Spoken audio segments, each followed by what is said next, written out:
creative parents, I have something very fun for you today, urging on spring even more. We are going to make flying butterflies. So I have two examples here for you to show you two different sets of straws. So first of all, let me tell you the things you're going to need. You're going to need some construction paper, and you're going to need a big straw and a small straw. Now, you don't have to get this gigantic straw. The smaller straws, they are two small straws, but one is bigger. So you just need to make sure that one of your straws is bigger than the other. I actually have these, so that's why I'm using them. So, and a small straw.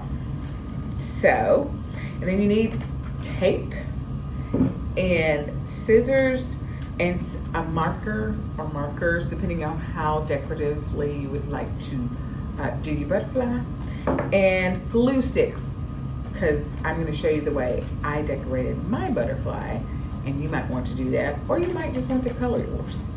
So let me get started. The first thing you're going to need to know how to do is to actually draw the butterfly.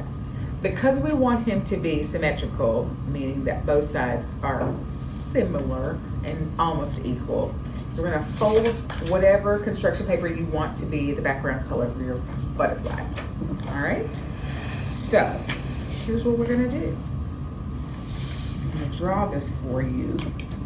So you see in between here, you kind of have a rectangle. So I'm going to show you how to get that rectangle that allows you to have a butterfly that flies. Because we're going to fold, well, it's already folded for us. So you fold and you're going to draw on the fold. And you just mark out something with that kind of depth. Then we're going to connect them. And then you're going to draw your butterfly the way you want it to look, the outline of it. And so that, it's really very simple. So that, and then we're going to cut it out.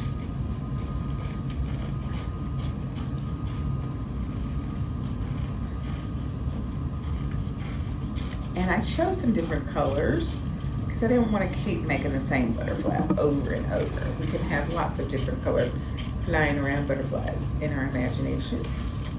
And hopefully we get to see these soon, hopefully. So there you go. Now, the other thing you want to do right now is with that line, you want to go ahead and fold down. And this is what's going to let our butterfly fly, is that little fold. So then, you're going to do that. And there you've created your little flopsy butterfly. Now, I'm going to show you a bit of how I decorate. I'm not going to go into great detail because I think you will have your own fun with that. But I just did something like this, where I delineated the wings. And I did do both sides. You can see on mine, I did the inside and the underside because I wanted him to be pretty all the way around. So I hope you will do that. But I understand if you don't have time. And I went ahead and made the delineations too, because I think it's just adding to your butterfly. So the other thing I did was I cut out bits, and you can see it's just a sliver of construction paper, and I cut it in half. And again, to keep this idea of symmetry going, I just cut things out 2 times.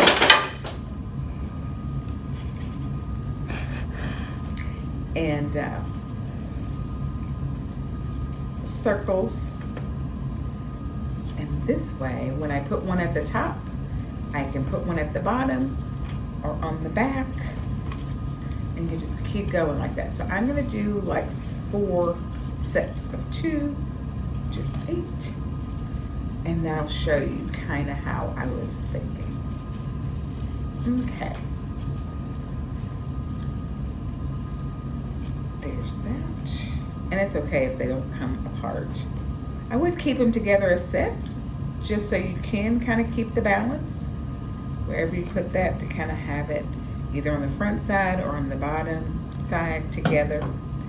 And then I'm just gonna put them, use my little glue stick.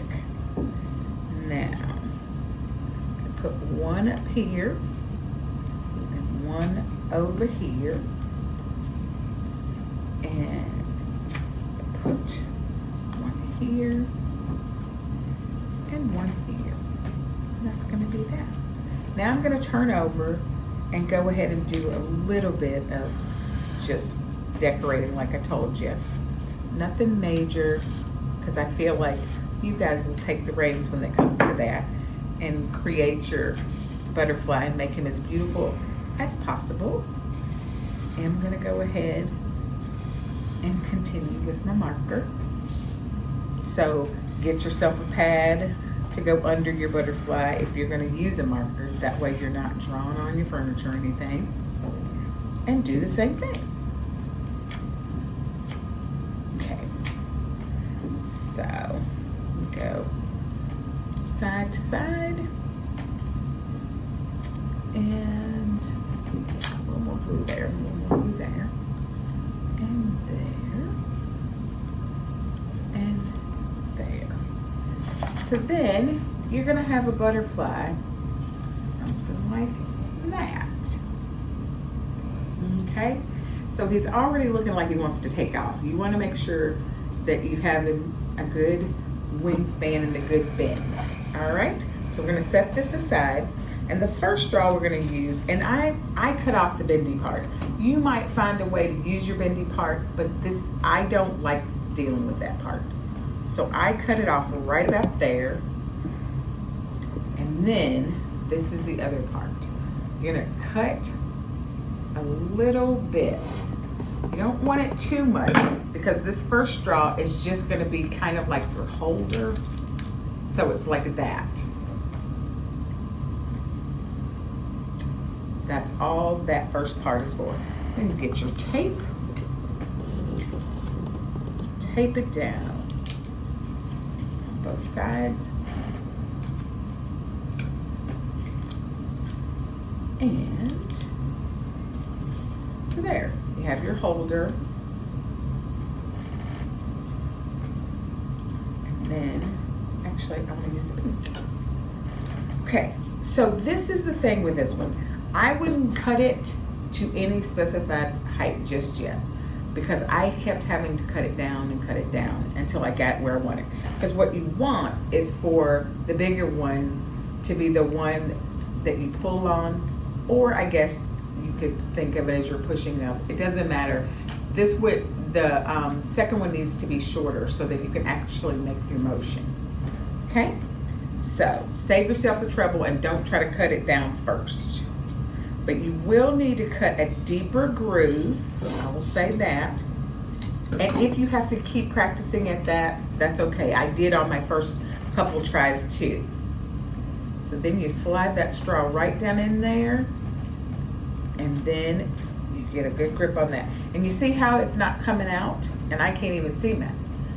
But what we have is that it didn't go past the wings. So that's a good thing. You don't want it to go past the wings, and you do. Now that you know that your cut is good, my cut is good, I'm gonna take it off, and I know that I can go ahead and cut it at the bottom, back. I did bring an extra straw just in case I flubbed it up. Because that might happen, so don't get distressed about that, but that's okay. See, and you see there how that is, it's in there now. So now what I'm gonna do is I'm going to glue. The other thing I'm gonna tell you about when you do this is it may not, the first couple times you do it, it may not fly so prettily or so fluidly, because what you're gonna need to do is to actually tape it down in the right space and then fold it back. And what you're doing is you're preparing it to stay on when you actually do pull it up and down or push up and down, however you want to think of it. So you see that, and see how it's stiff, but it's flying. So what I will do, oh, there you go. I could take it off and do more, but I'm okay with that because it's like butterflies, the movement of real butterflies. If you've ever seen them, they go slower. So if you don't like this, you can take it off and do it to where it's more flopsy like this. See, I don't like that middle, the floppiness of that. But if you want more of that, I would say use smaller straws. And this one is also the slower, more like a real butterfly movement. So there you go, 3 versions of spring butterflies. So guys, have fun with this idea. Come up with some really rockin' butterflies. And let me see them in the library. Once again, you can catch Creative Kids on Facebook, scottpublib.org, or YouTube. And we will see you in the library. Happy spring still.